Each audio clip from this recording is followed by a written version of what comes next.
En 1961, Youri Gagarin à bord de Vostok 1 est le premier homme dans l'espace. Youri Gagarin aurait pu devenir gymnaste. Pour s'assurer une carrière, c'est finalement des études de fonderie puis de machinisme agricole qu'il poursuit. Il n'en oublie pas pour autant sa passion pour les avions.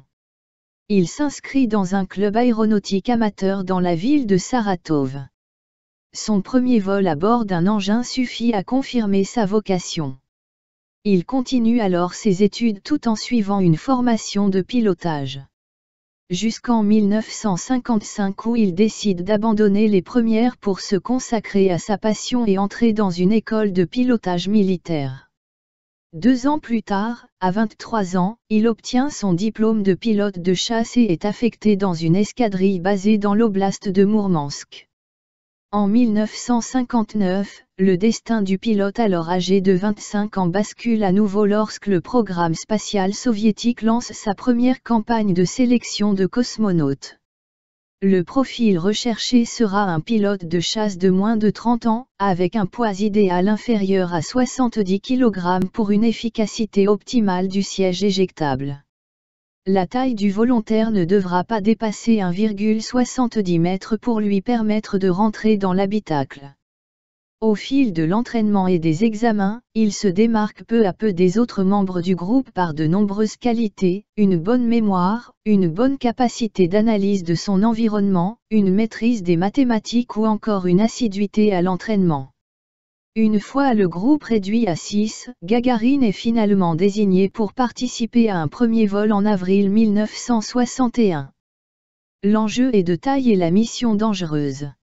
Il s'agit du tout premier vol d'un être humain dans l'espace. Après un entraînement intense et des vols d'essai du vaisseau Vostok, le jour J est finalement fixé au 12 avril 1961. À 9h07, heure locale, Gagarin décolle à bord de la capsule depuis le cosmodrome de Baïkonour au Kazakhstan. Le voyage va durer 1h48 dont 1h29 en orbite. À 10h57, le cosmonaute est de retour sur Terre, il atterrit dans un champ à proximité de Saratov, près de la Volga. Personne n'est là pour l'accueillir, les calculs avaient désigné un autre lieu d'atterrissage. Gagarin, casqué et en combinaison spatiale orange, marche et tombe sur une paysanne et sa petite fille travaillant dans un potager.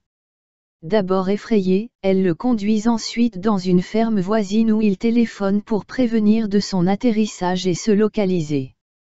Il sera reçu 2 jours plus tard, le 14 avril à Moscou, et accueilli triomphalement par Nikita Khrouchtchev et d'autres responsables soviétiques. Avec ce vol du 12 avril 1961, Youri Gagarin est devenu le premier être humain à voyager dans l'espace. Une prouesse qui l'érige instantanément au statut de héros national et lui permet d'acquérir une renommée internationale. Devenu ambassadeur non officiel de l'Union soviétique, il est envoyé aux 4 coins du monde où il est convié à de multiples réceptions. Tragiquement, la vie de Gagarin a été écourtée lorsqu'il est décédé dans un accident d'avion lors d'un vol d'entraînement le 27 mars 1968, à l'âge de 34 ans. Néanmoins, son héritage perdure, car il reste une icône durable de l'exploration spatiale et une source d'inspiration pour les générations d'astronautes en herbe dans le monde entier. Le sourire de Youri Gagarin avant le décollage force l'admiration. S'il a été choisi parmi l'élite des pilotes de chasse soviétiques, c'est aussi pour ses nerfs d'acier. 12 avril 61, la mission est secrète. Baïkonour à l'époque n'existe même pas sur les cartes. À 27 ans, Gagarin glisse son mètre 57 au sommet d'une fusée conçue pour propulser une charge nucléaire. Personne ne peut dire s'il survivra. Les plus optimistes ne donnent pas une chance sur 2 à Gagarin. Mise à feu, le cœur de Gagarin s'emballe. Il ne laisse rien paraître. À la radio, durant toute l'ascension, il rassure les équipes au sol. « Je vais bien, dit-il. » J'observe la Terre. Je distingue le relief, les forêts, les nuages. Les premiers mots de Gagarine reflètent l'aventure fantastique que consiste le voyage dans l'espace, et tous les astronautes qui y sont allés se sont sentis bien très rapidement, se sont sentis capables de réfléchir, de travailler. Oui, merci Gagarine de nous avoir ouvert la porte à cette nouvelle aventure dans l'histoire de l'humanité. La capsule file à 28 000 km/h, 1h45 pour faire le tour de la Terre. Sur 2, les soviétiques annoncent enfin la tentative. Moscou vous parle. Vas-y.